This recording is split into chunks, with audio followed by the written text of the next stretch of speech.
ان لوگوں نے مانا جو سچے محبان نبی تھے، جو عاشقان نبی تھے، پھر وہ دنیا میں امر ہو گئے۔ نبی کے وہ ساتھی جو آپ کے صبح کے بھی ساتھی تھے، شام کے بھی ساتھی تھے، جن کو صحابہ کے لقب سے لقب دیا گیا، جن کو صحابہ کا اور جن سے اللہ تعالیٰ رضی اللہ عنہ و رضوا عنہ کا خطاب دیا گیا، وہ کتنے عظیم تھے۔ میں کچھ مثالیں آپ کو دوں گا کہ صداقت کی معراج پہ، عشق کی معراج پہ، محبت کی معراج پہ جو شخص تھا، اس کا نام ابو بکر الصدیق تھا۔ اور وہ کتنا بڑا عاشق رسول تھا۔ نبی صلی اللہ علیہ وسلم نے فرمایا کہ ہر شخص کو میں نے دعوت دی، اس نے سوچا، اس نے تردد کیا، لیکن ابو بکر میرا وہ ساتھی ہے کہ جب میں نے اس کو دعوت دی تو وہ پہلے سے تیار بیٹھا ہوا تھا۔ اس نے آمنا و صدقنا کی صدا بلند کی اور میرے اوپر ایمان لے آیا۔ پھر ایک دفعہ کا واقعہ ہے، معراج میں نبی صلی اللہ علیہ وسلم کو معراج کا سفر کروایا گیا۔ جب کفار مکہ کے پاس یہ بات پہنچی، یہ خبر پہنچی، تو ان نے مذاق اڑایا، اور انہی میں سے ابو جہل ابو بکر صدیق کے پاس چلا گیا کہ میں آج ابو بکر سے پوچھتا ہوں کہ تم تو اپنے صاحب کی بڑی تعریفیں کرتے ہو، آج بھی تعریفیں کرو گے؟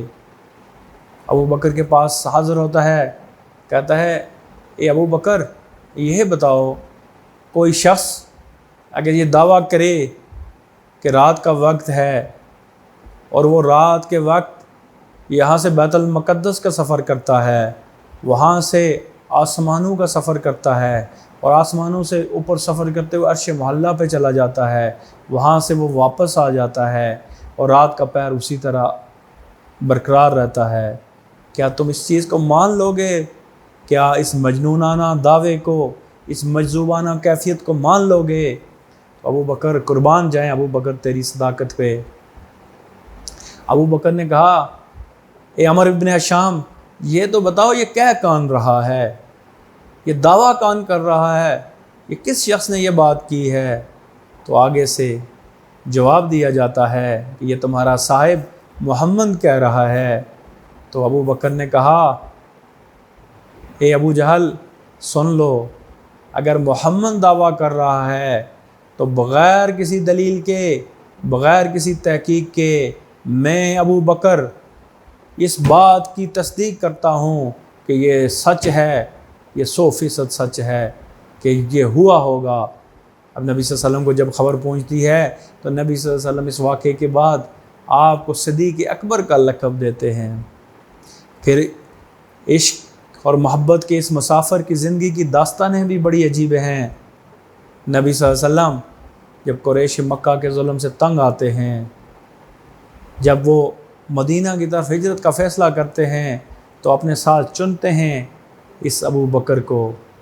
یا ابو بکر کو کہا ہوتا ہے کہ ابو بکر جب ہجرت ہوگی تو تم نے اور میں نے ساتھ جانا ہے، تم نے اور میں نے مکہ سے مدینہ کی طرف جانا ہے۔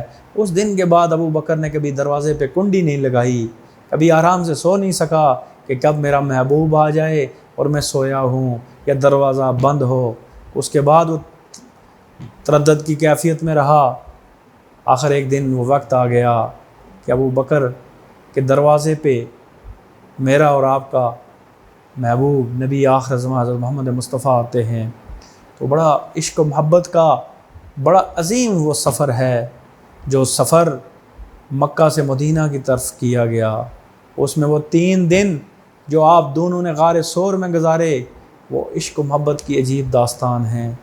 اس میں ابو بکر کی بھی قربانیاں نظر آئیں گی اور خاندان ابو بکر کی بھی قربانیاں نظر آئیں گی۔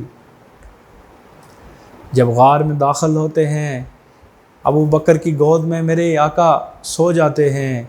ابو بکر دیکھتا ہے ایک سوراخ ہے، جس سوراخ سے کوئی حشرات، کوئی کیڑا، کوئی سانپ نکل کے میرے محبوب کو کاٹ سکتا ہے، تو اپنے گود پہ نبی کو لٹایا ہوا ہے اور سوراخ پہ اپنا پاؤں رکھ دیتے ہیں۔ اب وہاں سے ایک سانپ نکلتا ہے، باہر نکلنے کا راستہ نہیں ملتا، تو وہ ابو بکر کے پاؤں پہ کاٹنا شروع کر دیتا ہے۔ اب ابو بکر وہ اس کا کاٹا ہوا برداشت کرتے ہیں اور نبی صلی اللہ علیہ وسلم کو جگاتے نہیں۔ آپ کا درد کی کیفیت کی وجہ سے آپ کی آنکھوں سے آنسو نکلنا شروع ہو جاتے ہیں، اور اسی کیفیت میں نبی صلی اللہ علیہ وسلم کے چہرے پہ گرنا شروع ہوتے ہیں۔ اب نبی صلی اللہ علیہ وسلم وہ آنسو کے قطرے دیکھ کے اٹھتے ہیں، پوچھتے ہیں ابو بکر کیا ہوا؟ کہا یا رسول اللہ کوئی چیز کاٹ رہی تھی، آپ میری گود پہ لیٹے ہوئے تھے تو میں نے آپ کو جگانا مناسب نہیں سمجھا۔ تو نبی صلی اللہ علیہ وسلم کہتے ہیں ابو بکر کیا محبت کی انتہائیں کرتے ہو، مجھے جگا دیتے ابو بکر۔